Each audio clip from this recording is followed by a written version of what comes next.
I just had an incredibly difficult decision to make regarding my Pokemon businesses and my career and life at large. Before I dive into that, though, I want to acknowledge that my surroundings look a little bit different. For those that don't know, I have been working on remodeling a new office space for myself for a little too long, admittedly.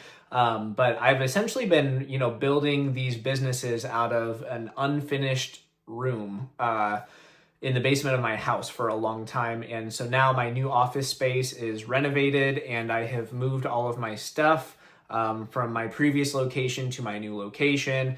And obviously, you see some things over here that are not hung up yet. The wall behind me is still blank, but we've got flooring, we've got doors, baseboards, trim, all that jazz. Lighting that is superior to my previous location as well, and I am no longer working out of a dungeon, so that is fantastic news, and you'll see the background evolve a little bit further in future videos as well. So let's dive into the meat of the video. We have been on an interesting journey the last probably 2 years. I've really had my pedal on the floor, all gas, no brakes. I do run two businesses in the trading card, pop culture space at large. Pikachu Collectibles, which is primarily a reselling business based off from primarily eBay. And then I've also started Gem Inspector, which is a pre-grading service and a separate entity. And I started that back in February of 2026, this year. We have grown a decent amount, and I'll talk more on that in a little bit, but I don't want to make this like a shill video or an ad video or something. This is just like an actual real discussion. And if you guys remember my content pre-summer, so in the months of May, April, March, February, etc., you may have heard me discuss pretty candidly that I was working a ton. So in addition to my full-time job, I also coached jujitsu classes on the weekends. I was managing some nutrition clients, like nutrition coaching as well. Teaching full-time, again, is what I probably led that sentence with. And then also both businesses. So effectively, I was working 7 days a week. Most weeknights, I wouldn't go to sleep until like 11:30 or 12, and then I was waking up at 4 a.m. every single day. And then, being in a classroom and being attentive and doing all that stuff, I was relying very heavily on caffeine to supplement my cognitive function. And it was a grind that I would do it again for sure, but I don't want to be doing that forever. And so I'm making some changes specifically based on that.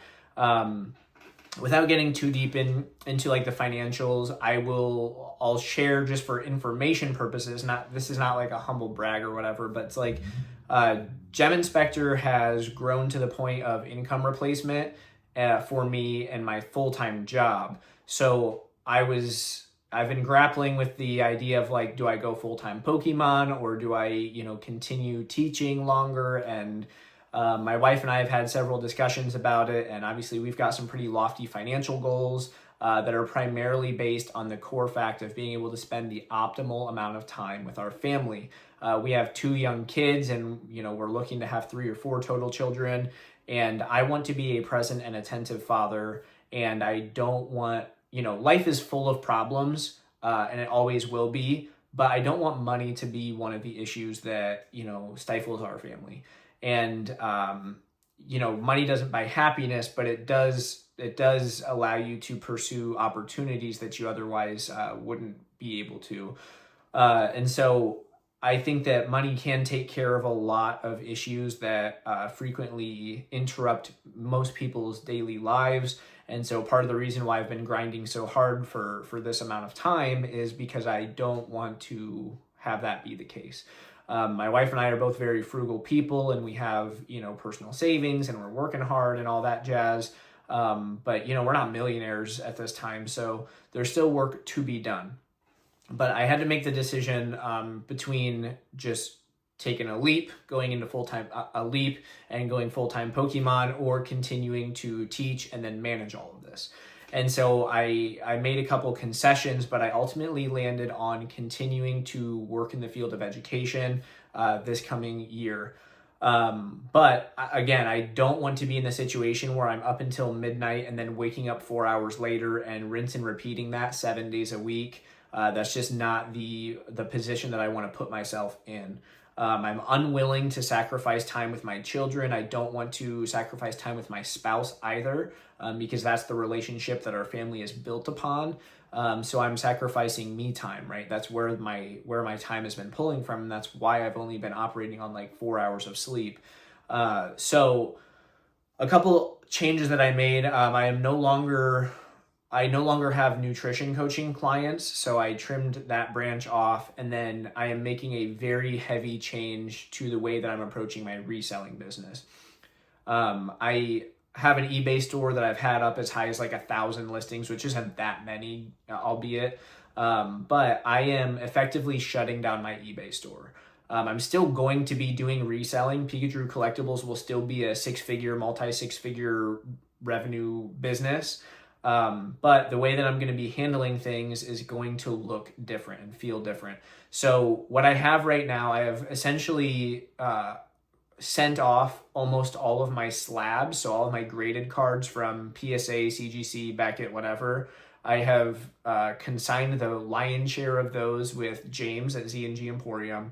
And as far as my raw card inventory goes, I am splitting those two ways. So Grimer Collects is a streamer, so shout out to him. He's a great guy. I vended with him at Charlotte Collecticon a few years ago. He's an awesome dude. He runs a consignment service via live stream, but he specifically handles near mint Pokemon cards. And so I pulled from my inventory every near mint Pokemon card, near mint or better Pokemon card, and I'm going to be sending all of that, in addition to like inventory I didn't have listed yet, will be going to Grimer. Then I'm going to be taking everything else, so non-Pokemon stuff, Pokemon that's not near mint, will all be going to Skya for TCG player consignment. So I'm effectively offloading all of my raw inventory at this time. What I'm going to continue to do is grade and sell my own cards via CGC Fanatics. That's pretty like hands off. So essentially my only job is to pre-grade cards that I've purchased, send them to Fanatics, and then they handle the grading, the listing, the fulfillment, and shipping, all that stuff. So I'm going to continue to do that, and I'll actually probably scale that to a larger business as well. So I've been sending around like the 150 card on average per month, I would say. And I know I can do substantially more than that. So I guess I'll backpedal a little bit here. So the reason why I'm deciding to like shut down the doors of my eBay business, and I use quotes there because I do have some items that don't meet either of those two consignment metrics. So I have some cards that like are unable to be listed on TCG Player, and they're also not near mint Pokemon cards. So items like that I will retain as active inventory on my eBay store, but we're talking less than 100 items. So what that will effectively do is in the mornings when I wake up, instead of having an hour worth of eBay listings and packages to fulfill, I now am able to focus all of my morning work time before I go off and teach to Gem Inspector, which I'll discuss again more here in a little while, how I'm going to be spending that time doing that work. But I just don't want to have to be thinking about eBay every single day. So that's why I'm cutting that off. And that is a kind of like a heart-wrenching thing for some reason. Like eBay's been a big part of how I interact with the hobby for a very long time. Back in 2019 when I first got back in, I was using like a shared account for like eBay purchases and stuff. And I made my own eBay account in 2020, which if you check it out, you'll see in the About section. I sold my first Pokemon card on that eBay store in 2020. Blastoise and Piplup Rainbow Rare for $6.50. And it's been fantastic to just see what that eBay store has grown into. And I really love having the control and pulling inventory. I like that process a lot, but it is just a bigger time suck than it's worth. And also by offloading all of that ungraded inventory, I'm going to be opening up a lot of capital. And that is kind of a key thing for a video that I'll make soon. But there are a couple of items that I'm pouring a lot of capital into at this time. And so freeing up some loose ends will just be nice to make sure that business is still growing, right? While I'm purchasing these larger items. But yeah, so that's kind of the method behind the madness. I'm sad to see that like faucet turned off, but here's the good news.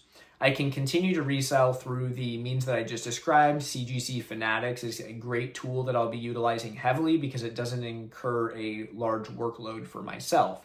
As a matter of fact, on mornings when I don't have Gem Inspector orders to process or I only have a few cards to pre-grade, then I can pre-grade for myself, which will feed the Fanatics infrastructure. From there, though, it's like, if I'm going to be grading with PSA, effectively sourcing has to look like this for me. It's going to be at my local card shows, and I'm just going to be buying high-end or, as high-end of stuff is available in gradable condition, and I will be sending those types of cards to PSA. So instead of like bi-weekly submissions to PSA to fulfill my own eBay, like quotas, for example, I'm just going to be doing like a monthly submission of whatever I find at the card shows, or what if I decide to peruse eBay or make some big play on TCG Play or whatever. But I'll probably only be sending off one PSA submission per month. And frankly, a lot of those slabs that I get back will probably just be going to Z&G Emporium for consignment anyways, instead of me facilitating the sales of those slabs for the reasons that I just described. So essentially what I'm explaining to you all is that I can run a reselling business to basically the same capacity that I've been operating as, but I can be almost entirely hands-off with this process. There will almost never be a time that I'm handling an outgoing package of like one card. And that should be a very liberating experience. And again, I think I can generate, the same or more amount of revenue annually doing things in this new way that I was previously, and then also I'll be doing much less work. So there's that. That's kind of like the big shebang. Now, regarding the Gem Inspector, it's been very interesting turn of events here recently. When I came up with the idea for Gem Inspector, the model that I implemented was largely business to consumer, B2C. And what I did is I created geminspector.com, and there's a submission form, and every time somebody completes the submission form and submits payment, I get an email notification so I know their package is incoming, yada yada. But what Gem Inspector is largely turning into is a business to business, B2B operation, where these large businesses in the space are approaching me to not only pre-grade their cards, but also to facilitate their submissions to Fanatics, like what I do for myself already. And so I'm helping to make sure that only the best cards get sent off for these businesses, because the idea here is if they're making money, I am making money, right? So my job is to make sure that they're not having, submissions come back like 50 cards and they're all CGC 7s, right? Like they set their expected minimum or their minimum range or whatever it is, and I try to fulfill within those parameters for them.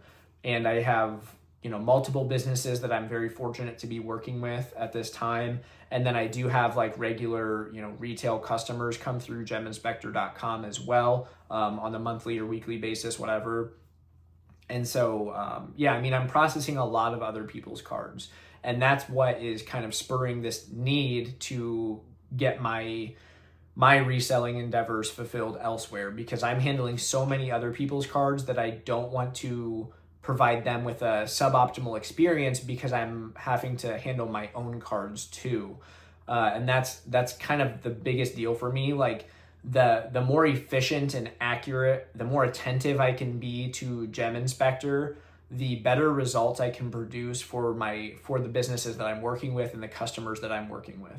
And so what that means is the more specific time I allocate myself to be pre-grading people's cards and getting their outbound submissions set up and updating their spreadsheets, the faster and better I can do that service, the more likely it is to retain them as a customer of mine, the healthier the relationship between them and I is, and also, like, again, the better chance they have of making money. And if they're making money, I'm making money, right? So that's kind of my philosophy. I'm definitely prioritizing that type of work because I think that this business, while we're at this kind of like income replacement level, I think this is just the beginning of the potential for Gem Inspector. Like there's a ton of like 6-figure, 7-figure, 8-figure businesses that I'm not currently working with.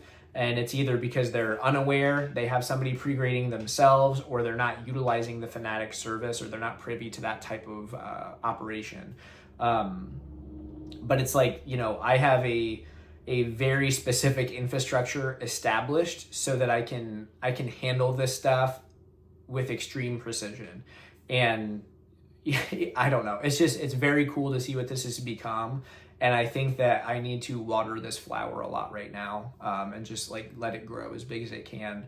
And so that's where I'm coming from. I just want to make sure that this business gets the lion's share amount of my time, because I think that I can effectively conduct business in the reselling side of things, without having to be packing and shipping and listing and doing all of that stuff. I've made videos on this in the past, like recommending that like other people consider this, but selfishly, again, I like the control of handling my own eBay store. And so while I've always utilized consignment services to some extent, I've never gone all in on consignment services, but I am now. And so that's kind of like my groundbreaking reveal to all of you guys. I am, in a sense, shutting down my eBay business, but reselling will still be occurring. It's just going to look and feel differently, and I really hope I don't hate it. So, but anyways, that's what I've got for you guys. Thank you for the update, or thank you for listening to the update rather. I appreciate you for watching, and I'll see you on the next one.